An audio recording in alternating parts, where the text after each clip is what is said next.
Item ಯಾವುದೇ ಇರಲಿ try ಮಾಡಿ ಆಚಿ ಚಿಕನ್ ಮಸಾಲಾ. ಆಚಿ ಚಿಕನ್ ಮಸಾಲಾ. ರಾಜ್ಯದಲ್ಲಿ ಡಿವೈಡ್ ಆಯ್ತಾ ಬಿಜೆಪಿ ರೆಬೆಲ್ಸ್ ಟೀಮ್ ಅನ್ನೋ ಒಂದು ಪ್ರಶ್ನೆ ಇದೆ. ಈಗ ರೆಬೆಲ್ಸ್ ಟೀಮ್ ನಲ್ಲಿದ್ದಂತ GM ಸಿದ್ದೇಶ್ವರ್ ಯೂ ಟರ್ನ್ ಏನಾದರೂ ಹೊಡೆದ್ರ, ಆ ರೆಬೆಲ್ಸ್ ಟೀಮ್ ನಿಂದ ಹೊರಗಡೆ ಬಂದ್ರ GM ಸಿದ್ದೇಶ್ವರ್ ಅವರು ಅನ್ನೋ ಪ್ರಶ್ನೆ. ರೆಬೆಲ್ಸ್ ಟೀಮ್ ಬಿಟ್ಟು ದೂರ ಸರಿದ್ರ ಮಾಜಿ ಸಂಸದ ಸಿದ್ದೇಶ್ವರ್. ಬಿಜೆಪಿಯಲ್ಲಿ ನಡೀತಾ ಇದ್ದಂತ ರೇಣುಕಾಚಾರ್ಯ ವರ್ಸಸ್ ಸಿದ್ದೇಶ್ವರ್ ಫೈಟ್ ಈಗ BSY ಅಭಿಮಾನೋತ್ಸವ ಕಾರ್ಯಕ್ರಮದಲ್ಲಿ ಭಾಗಿಯಾಗಿದ್ದಾರೆ. ಹಾಗಾಗಿನೇ ಸಿದ್ದೇಶ್ವರ್ ಅವರು ಭಾಗಿಯಾಗಿದ್ದಾರಲ್ಲ, ಹಾಗಾಗಿನೇ ಇಷ್ಟೆಲ್ಲಾ ಪ್ರಶ್ನೆಗಳು ಹುಟ್ಕೊಳ್ಳೋದಕ್ಕೆ ಕಾರಣ. ರೆಬೆಲ್ ಟೀಮ್ ಬಿಟ್ಟು ವಿಜೇಂದ್ರ ಜೊತೆಗೆ ಬಂದಿದ್ದಾರೆ ಸಿದ್ದೇಶ್ವರ್ ಅವರು.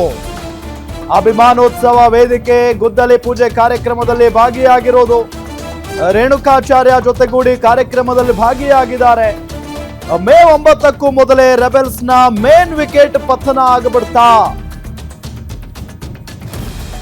ಬಟ್ ಸಿದ್ದೇಶ್ವರ್ ಅವರಂತೂ ಯಾರು ಯಾವಾಗ ಮಾತಾಡ್ತಾರೋ ಏನ್ ಕತೆನೋ ಗೊತ್ತಿಲ್ಲ. ಬಟ್ ಸಿದ್ದೇಶ್ವರ್ ಅವರು ಅವಾಗವಾಗ ಇದ್ರ ಬಗ್ಗೆ ಧ್ವನಿ ಎತ್ತದಾನೆ ಅಂದ್ರು. ಅಂದ್ರೆ ತೀರಾ ಅವ್ರಿಗೆ ಅವ್ರು ಸೋಲೋದಕ್ಕೆ ಅಥವಾ ಅವ್ರ ಪತ್ನಿ ನಿಂತ್ಕೊಂಡಿದ್ರಲ್ಲ ಅವ್ರು ಸೋಲೋದಕ್ಕೆ ಕಾರಣನೇ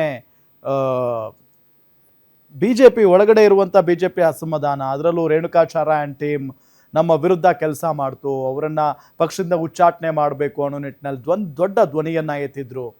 ಅದಾದ ನಂತರ ಅಲ್ಲಿ ರಮೇಶ್ ಜಾರಕಿಹೊಳಿ ಸೇರ್ಕೊಳ್ತಾರೆ, ಬಸನಗೌಡ ಪಾಟೀಲ್ ಯತ್ನಾಳ್ ಅವರು ಸೇರ್ಕೋತಾರೆ.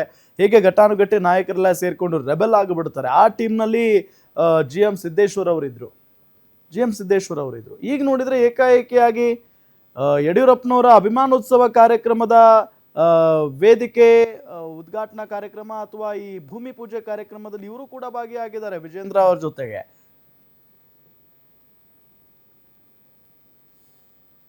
ಇದೇ ವಿಚಾರಕ್ಕೆ ಸಂಬಂಧಪಟ್ಟಂತೆ ಡೀಟೇಲ್ಸ್ ಕೊಡ್ತಾರೆ ನಮ್ಮ political bureau head Maruti Pavagada. News desk ಇಂದ ನೇರ ಸಂಪರ್ಕದಲ್ಲಿ ಜಾಯ್ನ್ ಆಗಿದ್ದಾರೆ. ಮಾರುತಿ ಪಾವಗಡ, ಈ ರೆಬೆಲ್ಸ್ ಟೀಮ್ ಒಡೆದು ಹೋಯ್ತಾ? ಹಾಗಾದ್ರೆ ಇವತ್ತಿನ ಈ ಚಿತ್ರಣವನ್ನ ನೋಡ್ತಾ ಇದ್ರೆ ಎಷ್ಟು ದಿನಗಳ ಕಾಲ ಯಾರಿಂದ ಅಂತರ ಕಾಯ್ದುಕೊಳ್ತಾ ಇದ್ರು GM ಸಿದ್ದೇಶ್ವರ್, ಇವತ್ತು ಅವ್ರ ಜೊತೆಗೇನೆ ಹೋಗಿದ್ದಾರೆ, ಅವ್ರ ಜೊತೆಗೇನೆ ಓಡಾಡ್ತಾ ಇದ್ದಾರೆ. ಏನ್ ನಡೀತಾ ಇದೆ ಅಂತ? ರಾಮ್, 2024ರ ಲೋಕಸಭಾ ಚುನಾವಣೆಯ ಸಂದರ್ಭದಲ್ಲಿ ರೇಣುಕಾಚಾರ್ಯ ನನ್ನ ಮತ್ತು ನನ್ನ ಕುಟುಂಬದ ವಿರುದ್ಧ ರಾಜಕೀಯವನ್ನು ಮಾಡಿದ್ರು ಅನ್ನುವಂಥ ಒಂದು ಕಾರಣವನ್ನು ಇಟ್ಕೊಂಡೆ ವಿಜೇಂದ್ರ ಅವರ ವಿರುದ್ಧ ಆಗಿರ್ಬೋದು, ಯಡಿಯೂರಪ್ಪ ಅವರ ಆಗಿರ್ಬೋದು, ಆಗಿಂದಾಗೆ ಏನು BJPಯ ರೆಬಲ್ಸ್ ಟೀಮ್ ಪ್ರತ್ಯೇಕವಾದಂಥ ಒಂದು ಸಭೆಗಳನ್ನು ಮಾಡ್ತಾಯಿದ್ರು. ಆ ಸಭೆಗಳಲ್ಲಿ ಸದಾ ಸಕ್ರಿಯರಾಗಿದ್ದಂಥವರು ದಾವಣಗೆರೆಯ ಮಾಜಿ ಸಂಸದ ಸಿದ್ದೇಶ್ವರ್ ಅವರು. ಆದರೆ ದಾವಣಗೆರೆ ದಕ್ಷಿಣ ವಿಧಾನಸಭಾ ಕ್ಷೇತ್ರಕ್ಕೆ ನಡೆದಂತಹ ಬೈ ಎಲೆಕ್ಷನ್ ಆಗಿರ್ಬೋದು, ಅದಾದ ಬಳಿಕ ಈಗ ನಡೀತಾ ಇರುವಂಥ ಯಡಿಯೂರಪ್ಪ ಅವರು ರಾಜಕೀಯವಾಗಿ 50 ವರ್ಷಗಳ ಕಂಪ್ಲೀಟ್ ಮಾಡಿರೋದ್ರಿಂದ ಅವ್ರಿಗೆ ಮಾಡ್ತಾ ಇರುವಂತಹ ಅಭಿಮಾನೋತ್ಸವ ಕಾರ್ಯಕ್ರಮ ಏನಿದೆ, ಈ ಕಾರ್ಯಕ್ರಮಕ್ಕೆ ಇವತ್ತು ಚಿತ್ರದುರ್ಗದಲ್ಲಿ ಅಧಿಕೃತವಾಗಿ ಅಡಿಗಲ್ಲು ಕಾರ್ಯಕ್ರಮ ನೆರವೇರಿತು. ಈ ಸಂದರ್ಭದಲ್ಲಿ ಸ್ವತಃ ಅವರೇ ವಿಜೇಂದ್ರ ಅವರ ಜೊತೆ ಇದ್ದು ಕಾಣಿಸ್ಕೊಂಡಿರುವಂಥದ್ದು. ಅದರಲ್ಲೂ ರೇಣುಕಾಚಾರ್ಯ ಅವರನ್ನು ತಮ್ಮ ಪಕ್ಕದಲ್ಲೇ ಕೂರಿಸ್ಕೊಂಡು ತಮ್ಮ ಪಕ್ಕದಲ್ಲೇ ನಿಲ್ಲಿಸ್ಕೊಂಡು ಆ ಗುದ್ಲಿ ಪೂಜೆ ಕಾರ್ಯಕ್ರಮವನ್ನು ಮಾಡಿರೋದನ್ನು ನೋಡಿದ್ರೆ ಬಹುತೇಕ ರೆಬಲ್ಸ್ ಟೀಮಲ್ಲಿ ಗುರುತಿಸ್ಕೊಂಡಿದ್ದಂತಹ ಈ ದೊಡ್ಡ ನಾಯಕ ಈಗ ರೆಬಲ್ಸಿಂದ ಅಂತರ ಕಾಯ್ದುಕೊಂಡ್ರ ಅನ್ನುವಂಥ ಒಂದು ಪ್ರಶ್ನೆಗಳು ಹುಟ್ಟಿರುವಂಥದ್ದು ನಿಜ. ಬೈ ಎಲೆಕ್ಷನಲ್ಲಿ ಯಾವ ರೀತಿಯಾಗಿ ತಮ್ಮ ಆಪ್ತನಿಗೆ ಟಿಕೆಟ್ ಕೊಡಿಸೋದ್ರಲ್ಲಿ ಯಶಸ್ವಿ ಆದರೂ ಅದಾದ ಬಳಿಕ ಎಲ್ಲವೂ ಕೂಡ ದಾವಣಗೆರೆ ಜಿಲ್ಲೆಯಲ್ಲಿ ಸರಿಹೋದಂತೆ ಕಾಣಿಸ್ತಾ ಇದೆ. ಇವರ ಬೆಂಬಲಿಗರಿಗೆ ಟಿಕೆಟ್ ಕೊಟ್ಟಾಗ ರೇಣುಕಾಚಾರ್ಯ ಅವರು ಕೂಡ ಅಪಸ್ವರವನ್ನು ತೆಗೆಯಲಿಲ್ಲ. ಅದರ ಮುಂದುವರೆದ ಭಾಗವಾಗಿ ಇವತ್ತು ಚಿತ್ರದುರ್ಗದಲ್ಲಿ ನಡೆದಂತಹ ಅಡಿಗಲ್ಲು ಕಾರ್ಯಕ್ರಮದಲ್ಲಿ ಭಾಗವಹಿಸಿರುವಂಥದ್ದು ಸಂಪೂರ್ಣವಾದಂಥ ಒಂದು ಜವಾಬ್ದಾರಿ ನಾನು ಕೂಡ ತೆಗೆದುಕೊಳ್ತೀನಿ ಅನ್ನುವಂಥ ಒಂದು ಮಾತುಗಳನ್ನು ವಿಜೇಂದ್ರ ಅವರು ಕೂಡ ಹೇಳಿರುವಂಥದ್ದು. ಹೀಗಾಗಿ ರೆಬಲ್ಸ್ ಟೀಮಲ್ಲಿ ಪ್ರಮುಖರಾಗಿ ಗುರುತಿಸಿಕೊಂಡಿರುವಂತಹ ಸಿದ್ದೇಶ್ವರ್ ಅವರು ವಿಜೇಂದ್ರ ಅವರ ಜೊತೆಗೆ ಬಂದಿರೋದ್ರಿಂದ ಬಹುತೇಕ ರೆಬಲ್ಸ್ ಟೀಮಲ್ಲಿರುವಂತಹ ಹಲವು ನಾಯಕರುಗಳು ಈ ಹಿಂದೆ ಅರವಿಂದ್ ಲಿಂಬಾವಳಿ ಅವರನ್ನು ಕೂಡ ವಿಜೇಂದ್ರ ಅವರು ಕೂಡ ಭೇಟಿ ಮಾಡಿದ್ರು. ಜೊತೆಗೆ ಮುಂದಿನ ದಿನಗಳಲ್ಲಿ ನನ್ನ ಜೊತೆ ಕೈ ಜೋಡಿಸಬೇಕು ಅನ್ನುವಂಥ ಒಂದು ಮನವಿಯನ್ನು ಮಾಡಿಕೊಂಡಿದ್ರು.